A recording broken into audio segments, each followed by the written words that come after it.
తిరుపతి పట్టణ ప్రజలకు యేసుక్రీస్తు నామమున నా హృదయపూర్వకమైన వందనాలు తెలియచేస్తూ ఉన్నాను. మీకందరికీ క్రిస్మస్ శుభాకాంక్షలు. ప్రియమైన వారులారా, ఈ నెల 25వ తారీఖున జరుగుతున్నటువంటి క్రిస్మస్ ఆరాధనకు మిమ్మల్ని అందరినీ ప్రేమపూర్వకంగా ఆహ్వానిస్తూ ఉన్నాం. రండి, మనమందరము కలిసి యేసు ప్రభు వారిని ఆరాధించి ప్రభువుని గణపరుద్దాం. స్థలము నజరేయుడు ప్రార్థనా మందిరము, రేణుగుంట రోడ్డు, ఆపోజిట్ కళాంజలి, తిరుపతి. మరొకసారి మేము క్రిస్మస్ ఆరాధనకు మా ఆహ్వానములు తెలుపుతూ ఉన్నాం. ప్రతి ఒక్కరు వచ్చి క్రిస్మస్ ఆరాధనలో పాల్గొనాల్సిందిగా ప్రభు పేట కోరుచున్నాను. ఉదయం 10 గంటలకు క్రిస్మస్ ఆరాధన ప్రారంభమవుతుంది. క్రిస్మస్ ఆరాధన అనంతరము కేక్ కటింగ్ చేస్తారు. అలాగే మీకు అందరికీ ప్రేమ విందు కూడా కలదు. రండి, మనమందరూ దేవుణ్ణి గణపరుద్దాం. దేవునికి స్తోత్రం.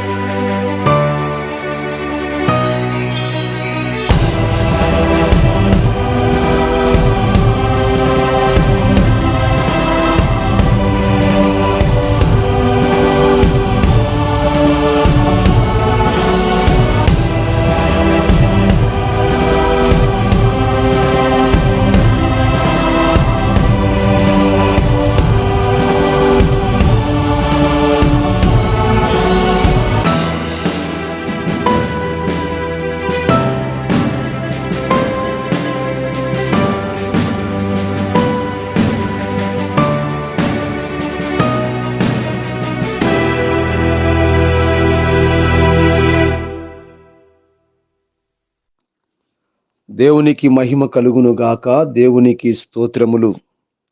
మన ప్రభువును మన రక్షకుడైన యేసు నామమున మీకందరికీ నా హృదయపూర్వకమైన శుభాభివందనాలు మరియు క్రిస్మస్ శుభాకాంక్షలు.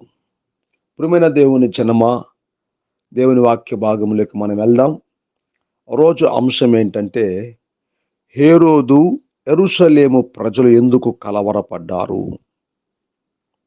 వాక్య ధ్యానము మత్తయి సువార్త 2వ అధ్యాయము 1-3 వచనాలను చదువుకుందాం. రాజు అయిన హేరోదు దినముల యందు యూదయ దేశపు బెత్లెహేములో యేసు పుట్టిన పిమ్మట, ఇదిగో తూర్పు దేశపు జ్ఞానులు యెరూషలేమునకు వచ్చి, యూదుల రాజుగా పుట్టిన వాడెక్కడున్నాడు? తూర్పు దిక్కున మేము ఆయన నక్షత్రము చూచి ఆయనను పూజించవచ్చితిమని చెప్పిరి. హేరోదు ఆ సంగతి వినినప్పుడు అతడును అతనితోనున్న యెరూషలేము వారందరూ కలవరపడిరి. నా ప్రియమైన దేవుని జనమా, చదవబడిన లేఖన భాగములు మనం చూస్తే, ఇదిగో తూర్పు దిక్కునున్నటువంటి జ్ఞానులు సరాసరి హేరోదు దగ్గరికి వచ్చి అడుగుచూ ఉన్నారు, యూదుల రాజుగా పుట్టిన వాడెక్కడున్నాడని. అంతవరకు మరి యెరూషలేములో రాజుగా ఉన్నటువంటి హేరోదుకి కావచ్చు, ప్రజలకు కావచ్చు, మరి యూదుల రాజుగా పుట్టిన ఒక వ్యక్తి ఉన్నాడన్న సంగతి. అయితే తూర్పు దిక్కున మేమేం చేశాము? నక్షత్రము చూచాము, ఆయన ఎక్కడ పుట్టి ఉన్నాడని మేము ఆయనను పూజింపవచ్చితిమని హేరోదుతోనూ అడిగినప్పుడు, అన్నటువంటి వారు, ఆ మాట విన్న వారందరూ కూడా ఏం చేస్తూ ఉన్నారు? కలవరపడుచు ఉన్నారు. అంటే హేరోదు విన్నాడు, యెరూషలేము ప్రజలు విన్నారు, కలవరపడుతూ ఉన్నారు. ఇంతటికి హేరోదు ఎందుకు కలవరపడ్డాడంటే, రాజుగా తానుండగా మరొక రాజు ఎక్కడ పుట్టాడని జ్ఞానులు అడిగినందుకు హేరోదు కలవరపడుతూ ఉన్నాడు. అంటే రాజుగా నేనుండగా వేరొక రాజు ఎక్కడ పుట్టాడు అని చెప్పి ఏం చేస్తున్నాడు ఆయన? వారు అడిగిన మాటకు కలవరపడుతూ ఉన్నారు. యెరూషలేము ప్రజలు ఎందుకు కలవరపడ్డారని మనం గమనిస్తే, మూర్ఖుడు క్రూరుడైన హేరోదు రాజు పుట్టాడన్న వార్త ఎలాంటి రక్తపు టేరులను పారిస్తుందోనని ప్రజలు ఏం చేస్తూ ఉన్నారు? కలవరపడ్డారు. ఎందుకంటే హేరోదు ఎటువంటి వాడో ప్రజలకు తెలుసు. హేరోదును గురించి చరిత్రలో కొన్ని విషయాలు మనం గమనిస్తే హేరోదు యొక్క మూర్ఖత్వం గురించి రాయబడినటువంటి సంగతులు మనము చూద్దాం. దాదాపు క్రీస్తు పూర్వము 73 నుండి క్రీస్తు శకము 4 వరకు జీవించిన హేరోదు యూదయ దేశానికి రోమన్లు నియమించిన రాజు. ఇతడు ఏదోమీయుడు అనగా ఏశావు సంతతికి చెంది ఇశ్రాయేలు ప్రజలు అత్యంత తీవ్రంగా ఇతనిని వ్యతిరేకించేవారు. ఎందుకనగా ఆ కాలములో ఏదోమీయులు యూదయ మతభ్రష్టులు అని పిలువబడేవారు. హేరోదు తండ్రి ఇదూమియా ప్రాంతమునకు చెందినవాడు. అతని పేరు అంతిపతేరు. తల్లి ఒక అరాబిక్ షేకు యొక్క కుమార్తె. ఆమె పేరు సైప్రాస్.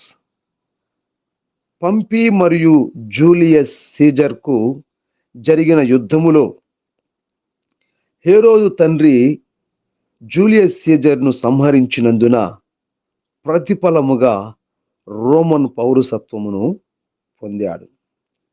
తండ్రి చనిపోయిన తర్వాత యూదయ దేశానికి రాజై క్రీస్తు పూర్వం 73 నుండి క్రీస్తు శకము 4 వరకు రాజ్యమును చేసెను. రోమా అధికారులను పాలకులను మభ్యపెట్టి తన అధికారమును నిలబెట్టుకొనెను. ప్రియమైన వారలారా, యుద్ధ వాతావరణం ముగిసిన తర్వాత తన నామఘనత కొరకు యూదులను మచ్చిక చేసుకొనుటకు దేవాలయమును తిరిగి కట్టించుటకు నిర్ణయము తీసుకున్నాడు. దానిని శృంగారమైన దేవాలయమందురు. దేవాలయములోని ముఖ్య భాగములను 2 సంవత్సరములోపు కట్టించినప్పటికీ చాలా క్రొత్త భాగములు దానిలో కలపబడినందున అది పూర్తిగా ముగించుటకు 46 సంవత్సరాలు పట్టింది. హేరోదు రాజు ప్రజలను సంతోష పెట్టడానికి దేవాలయము కట్టించాడు గాని దేవునిని సంతోష పెట్టడానికి తన హృదయం అనే ఆలయమును మాత్రము కట్టలేదు. హేరోదు రాజు భయంకరమైన వ్యక్తి. ఘోరత్వం, మూర్ఖత్వం అతనిలో స్పష్టముగా కనపడేవి. విపరీతమైన అధికార కాంక్ష, తన పదవి ఎక్కడ పోతుందోనేమన్న భయముతో తన సొంత గృహములోనే అనేక మందిని హతమొందించి రక్తపుటేరులను పారించినవాడు. హేరోదుకి 10 మంది భార్యలుండేవారని చరిత్ర చెబుతూ ఉన్నది. వీరిలో చాలా మందిని హేరోదు రాజు స్వయంగా చంపేశాడు. వారికి పుట్టిన బిడ్డలను కూడా చంపేసిన ఘనత హేరోదు రాజుకే చెల్లుతుంది. తన చుట్టూ ఉన్న వారిని ఎవరిని కూడా నమ్మేవాడు కాడు. తన చనిపోయే సమయమున యూదులు ఎవ్వరు తన కోసము దుఃఖించరని తెలుసుకొని యెరూషలేము పట్టణమంతా మహారోదనముతో నిన్నట్టు అనేక మంది యెరికో ప్రాంతములో ఓ చెరసాలలో బంధించి తాను చనిపోగానే వారందరినీ చంపివేయాలని ఆజ్ఞాపించెను. ఆ విధముగానైనా పట్టణములో ఏడ్పు వినపడుతుందని అతని ఆలోచన. కొన్ని వందల మంది హేరోదు చనిపోయినప్పుడే నిర్దాక్షిణంగా చంపేశారు. అందువలన ఆ పట్టణములో భయంకరమైన రోదన వినబడింది. హేరోదు అతి తీవ్రంగా ప్రజల చేత ఛేదరించబడ్డాడు. అతని మూర్ఖత్వాన్ని బట్టి అనేకులు అతన్ని ద్వేషించారు. అతి భయంకరమైన వ్యాధి సోకి విషాదకరమైన పరిస్థితుల మధ్య మరణించాడు. హేరోదు సంతానము అతని వలె భ్రష్టులైపోయారు. దేవుని చిత్తానికి అడుగడుగునా అడ్డు తగులుతూ అహంభావులుగా బ్రతుకుచు తమ నాశనము తామే కొని తెచ్చుకున్నారు.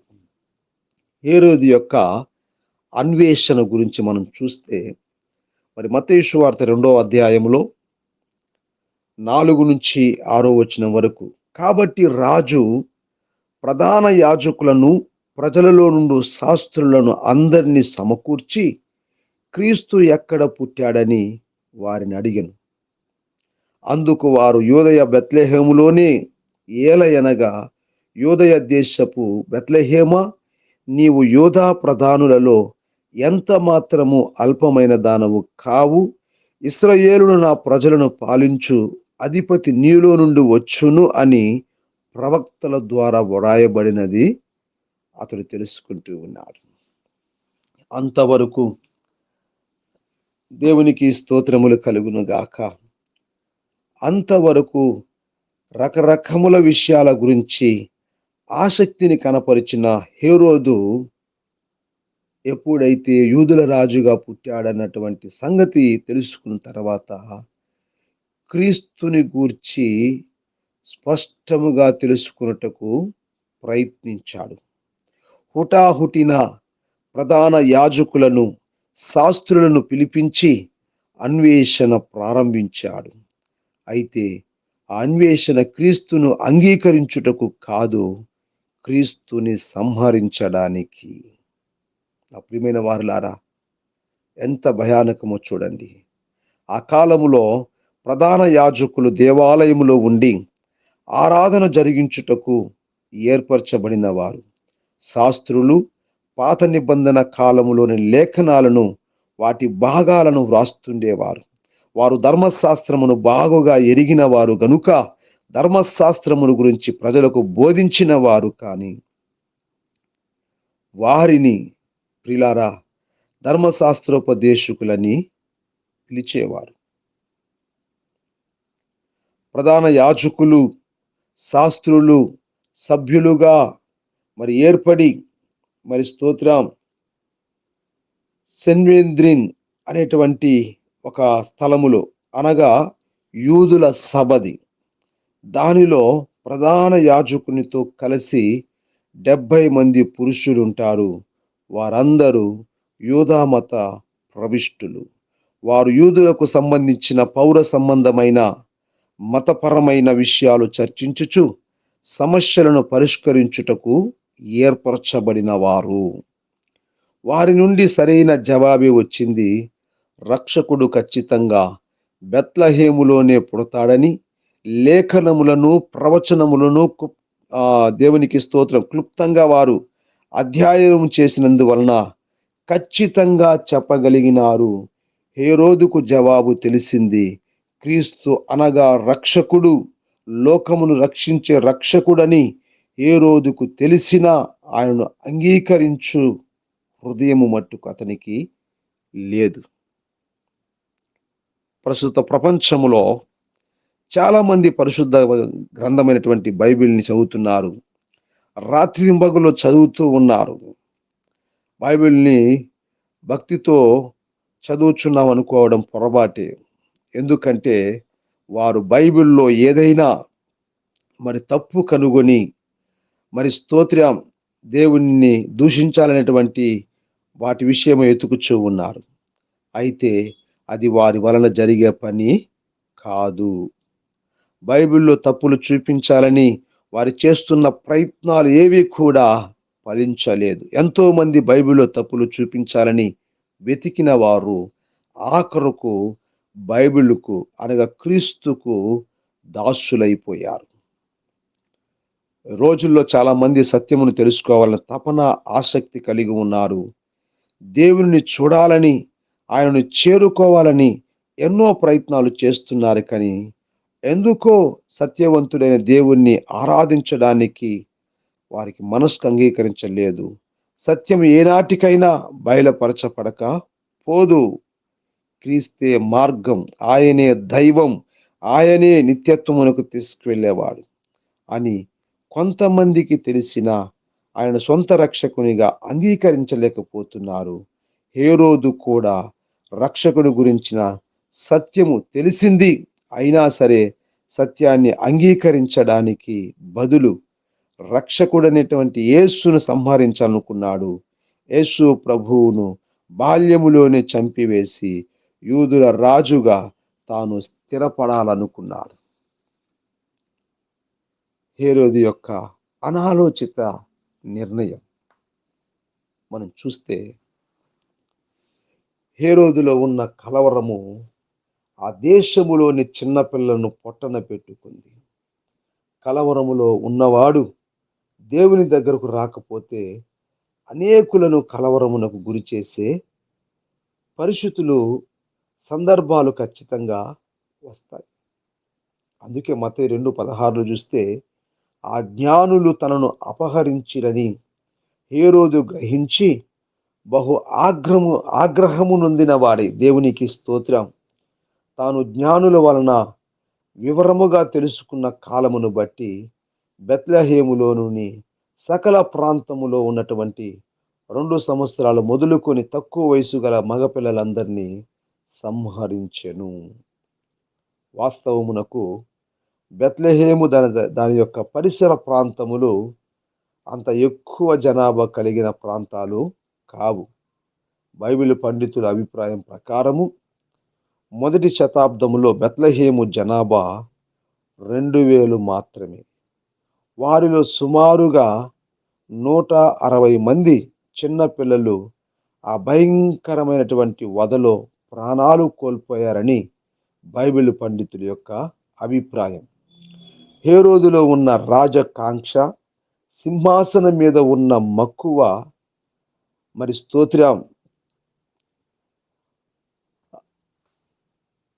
అతన్ని ఎంతగానో విచక్షణంగా అనాలోచితమైన నిర్ణయాలు తీసుకోవడానికి చిన్న పిల్లలను, అనగా అభము శుభము తెలియని చిన్న పిల్లను చంపడానికి ప్రేరేపించింది. ఆ విధంగా జరిగిస్తూ ఉన్నాడు.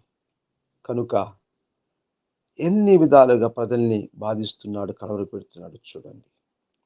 నా ప్రియమైన దేవుని జనమా, కలవరముతో ఉన్నావా? ఇప్పుడే యేసునొద్దకు రా. నీలో ఉన్న కలవరము నిన్ను పాడు చేయటియే కాక నీ చుట్టూ ఉన్న వారికి సైతము ఇబ్బందులను గురి చేస్తుంది. యేసుక్రీస్తు దగ్గరికి రా. నీ కలవరమును కొట్టివేస్తాడు. నీకు సమాధానమును దయచేస్తాడు. శాంతిని అనుగ్రహిస్తాడు. యేసుక్రీస్తు సమాధానమునకు కర్త.